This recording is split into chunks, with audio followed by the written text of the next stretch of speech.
fun problem. I don't mean the problem is fun. I mean, we have turned childhood into a $90 billion industry, which is hilarious because children are more entertained by a pile of rocks. I'm Brooke Butler, and in this episode of What Do I Do With This? Hand me down or throw me out.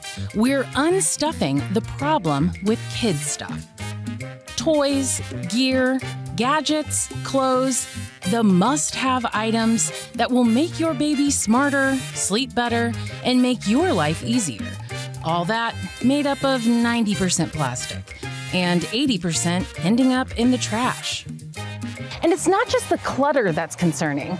Some toys emit thousands of chemicals over time, which is a problem considering how kids interact with toys. I'm talking mouthing, chewing, like fully committing.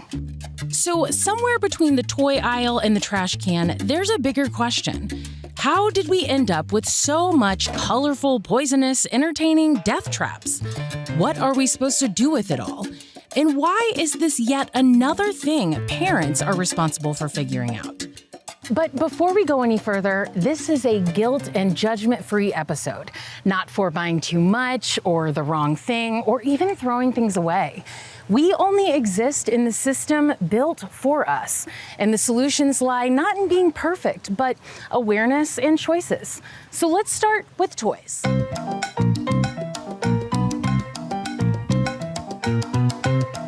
Any caregiver of young kids have all probably reached the same boiling point. How did we end up with so many toys? I think we're in a big day and age where parents don't want to hoard all the things and store all the things. I'm not using it, it's gone. If it's sat in my basement for too long, it's in the trash. It's being donated, it's in the trash. And, why are we buying these for them to only use it for such a short amount of time? Seeing those were the same thoughts as so many other parents, mom friends Emily Koch and Tiffany Booth created Swap the Playroom. Think of it like a library for toys. Although, yes, it does cost a small fee to rent, but the benefits will save you not only money, but sanity. Good toys, quality toys are expensive to buy outright. You go to Target, you buy a new toy, and you're like, you're gonna be so excited about this. 15 minutes later, gone. Done. Gone. Yep. And that's what a lot of these are. They're a lot of single-use, single-goal toys, especially like this key and lock set. They only can do it a few times, and then they're like, can I have a new toy now? Next thing. Yeah, so out here, like these cardboard bricks, so they're really great to build with. So fun. And you can do a lot of different things with these, but as you see, they take up an entire tote. Yeah. A lot of people don't have this extra storage to be able to store this massive rescue house. We live in an apartment. I don't have any place to keep these toys, but my kid wants it. It's not fair for those kids not to have that opportunity, so they will just get them a week at a time and kind of swap them out that way. Swap them out. Do you ever wish, it'd be nice to have my garage back? Every day. Yeah. Honestly, no. We've done a really good job. Each year, nearly 900 million new toys are manufactured. That's roughly 3.6 billion pounds. And around a third of those will end up in the landfill. Why? 4 main reasons. Quality of the product. If it's cheaply made, it's quick to break. Which also leads to donation obstacles. When parts are missing, broken, or growing a certain mystery bacteria, nobody else wants to play with that. Toys generally have a short lifespan, sometimes due to quality and durability, but also because kids outgrow things very quickly. And one of the biggest factors to toy waste is overconsumption. The average family in the US has 87 toys, which, sounds like a dream, but research shows that too many toys actually make it harder for kids to play and focus. Less is more. Less is more. I keep very low amount of toys on my shelves at times because the more toys you have, the more overwhelmed they get. Yep. And then they feel like they need you to play with them. Their creativity is stopped. So I definitely think that the whole less is more thing, they honestly get more engaged with it. And how you have them set up is so important too. Yes. You have them set up ready to play. Ready to play. Not in a storage container. Yes, Yeah. ready to play. Personally, I rotate my own playroom with my 2-year-old. We have a cabinet in the basement where toys go to hide for a little bit, bring them out, because as soon as you bring them back out of hiding, it's like a brand new toy all over again, whether or not they've played with it 100 times before. We do a lot of community play dates and try and just bring moms together. I say moms, but parents too. But typically moms really need that community aspect more, especially in that season of having toddlers or preschoolers. It's a hard season, so having a community is really important. What Swap the Playroom is doing, keeping things in rotation instead of piling up, is a part of circular economy that is vital to sustainability, because the alternative, recycling, for things like plastic toys is incredibly complicated. Most plastic toys are made from a mix of materials and chemicals that are hard to separate. Things like plasticizers, flame retardants, bisphenols, metals like lead or cadmium, plus colorants and fragrances. Now, before anyone panics, this isn't about throwing everything out and starting over. There are ways to reduce the risk with what you already have. Things like choosing wood, cloth, or paper toys when you can, limiting how much toys get aggressively chewed on, and just basic stuff like cleaning, airing things out, and washing hands. Because at the end of the day, kids are gonna play. And I know what you're thinking. If this stuff is so dangerous for kids, why is it being made and sold in the first place? Great question. And there are efforts for lawmakers and policymakers to stop those kinds of things. But it's a long, slow, tedious process. And in the meantime, we're kind of left to our own devices. But we don't have to do it alone.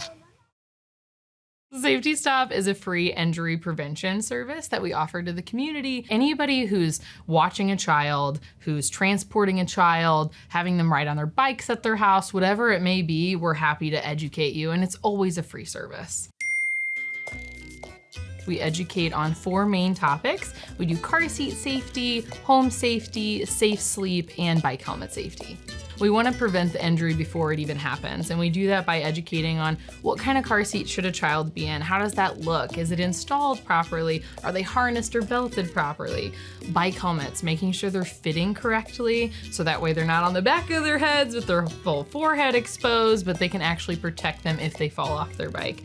Safe sleep is a really big one for us. We want to make sure that those infants 12 months or less are sleeping alone, on their back, in a crib, bassinet, pack and play, in an area with no smoking. And then for home safety, we want to make sure those little ones, when they start to crawl, they're not crawling around and falling down the stairs. They're not putting their little fingers in outlets. So talking to parents and caregivers about how to keep that home as safe as possible for your little ones as they're growing and exploring.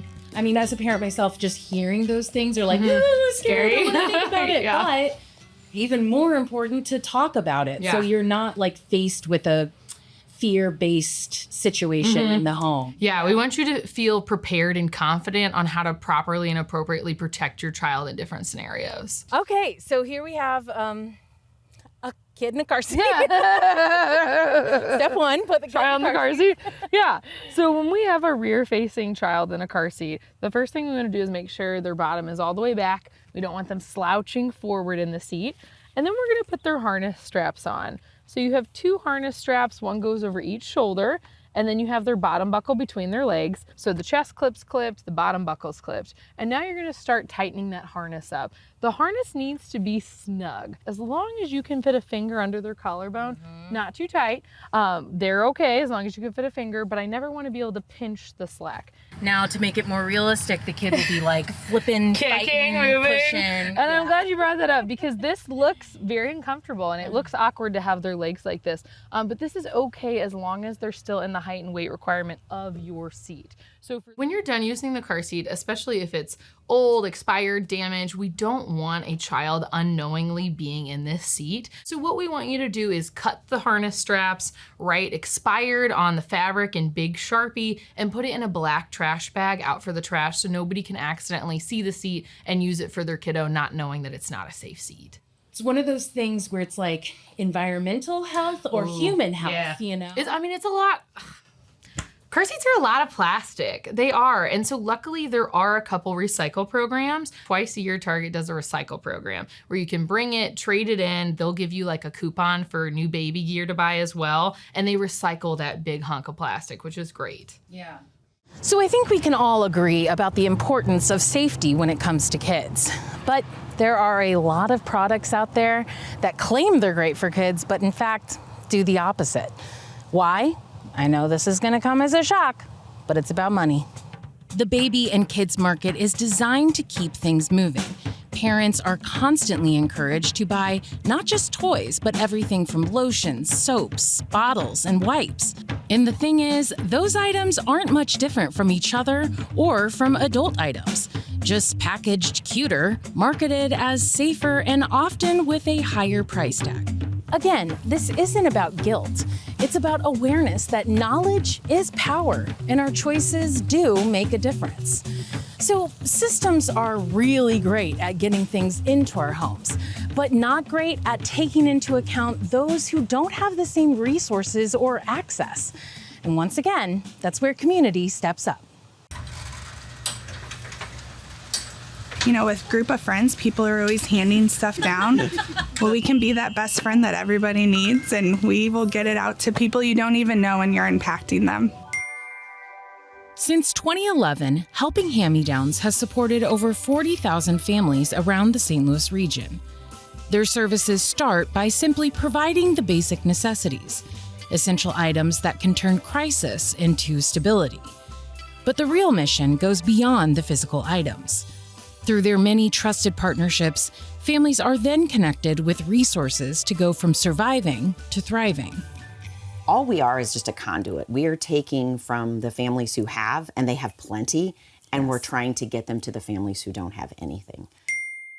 Founded by Stephanie Soljak, a foster mom who saw the need for this kind of service, this grassroots effort is powered by volunteers, packed into a small warehouse in Ellisville, with plans to expand their efforts because of the need, but also because of the support. There's something about the St. Louis community that they show up when they know how. Yes, it's truly overwhelming how amazing people are, because I think we needed 10 car seats at the beginning of this week to fill orders. And people, I mean, not only are they dropping off car seats, but they're Venmoing us money. Yeah. They're Cash Apping us money, saying, go buy a car seat, go buy a car. You know, they don't want, you know, if they know that there's a need and they know they can help, they will help. This is our donation drop sheds. They're open 24/7. So this is usually what they look like. Sometimes they're even up to here. Oh, wow. Packed full of stuff. This is from last night into today. So this will all be unloaded. This was just from one day? Yeah. Oh, wow. Like really, we left at 12 lot. yesterday and they were empty. Each kid, when they open up the bag, they get so excited to see the books and the stuffed animal and the toys. And those are such tangible items that we all have excess of. The biggest need that I saw were people leaving the hospital without the appropriate equipment. So car seats and cribs were the biggest safety need. We take a lot of things that people don't, like the unexpired car seats. The cribs are a big one, pack and plays, swings, bouncers, anything that if you have children or you've watched children that you need to help raise them day in and day out safely. We also, our biggest thing that we give out is clothes, 10 outfits and some PJs. We go through everything and make sure it looks good. Yeah. We have to know when we're giving something that it can be safely used, pretty self-explanatory. So strollers, they have to have the 5-point harness. Same thing with the infant car seats. How do you think volunteering here has changed your buying habits as a mom or just as a consumer in general? It really hit me one day. We're giving these families, each kid gets 10 outfits, some PJs, stuffed animal toys and books and shoes. And it's crazy to think about a lot of those families, that's all that kiddo has. So it just kind of checked me to teach me and my family that we don't need excess. And people donating their stuff, they don't want it to go in a landfill. They know it still has more life. They just don't know where to go with it. Thanks for watching this episode of What Do I Do With This? Hey, I have have a question. What do you give out as party favors so they don't break the second you get home, or they don't pile up in a box and never be played with again? You can find more information at 9pbs.org/what do I do with this.